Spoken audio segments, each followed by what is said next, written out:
Hello everyone, welcome back to another episode of Technologyglance. Today in this video, I'm going to guide you through how you can enable YouTube mobile recommendation on Brave. So let's get started. Firstly, open Brave browser in your device, then tap on three dots icon. Next tap on settings, then tap on Brave Shields and Privacy. Next scroll until you find content filtering. Next tap on it. After that, scroll until you find YouTube mobile recommendation.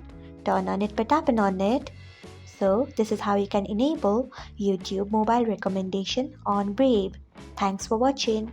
If you found this guide helpful, we would love it if you hit the thumbs up button below. We upload great new tech tutorials like this one every day. So, do not forget to subscribe to our channel and hit the bell icon so that you'll never miss another update.